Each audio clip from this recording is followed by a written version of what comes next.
जब पनि तपाईले कुनै कुरालाई हेरेर भन्नुहुन्छ यो कुरा मैले पाएँ भनेदेखिलाई चाहिँ मेरो यहाँ संसारमा जिउनुको केही यहाँनिर औचित्य छ, केही अर्थ छ। मैले जीवनमा केही गरेर आफूलाई म केही हुँ भन्ने प्रमाण दिनै पर्छ, अनि मात्रै म सुरक्षित अनि महत्त्वपूर्ण व्यक्ति हुन्छु। यो प्रेसरमा चाहिँ सारा संसार जिराखेको छ, अनि यो कुरालाई चाहिँ उनीहरूले लुक्ने ठाउँ बनाइराखेको छ। मिनिस्ट्रीमा पनि छ यो प्रब्लम। मानिसहरूले यो सेवाकाई मैले गरेँ भनेदेखिलाई चाहिँ, अनि त्यो सेवाकाई सफल भयो भनेदेखिलाई चाहिँ I will feel valuable. This is happening.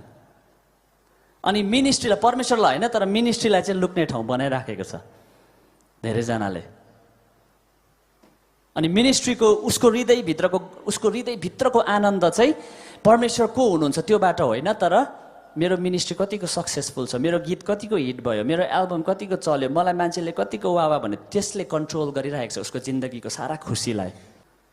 किनभनेदेखिलाई परमेश्वरलाई आराधना गर्दा गर्दै पनि उसले राम्रै कुरा होस् तर त्यो कुरालाई उसले अल्टिमेट ठाउँ दिएको छ जीवनमा।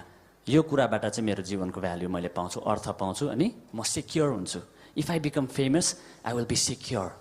त तपाईँलाई आराधना अगुवा बनाउनुभन्दा अगाडि परमेश्वरले तपाईँलाई सबै कुराबाट स्ट्रिप गर्न चाहनुहुन्छ।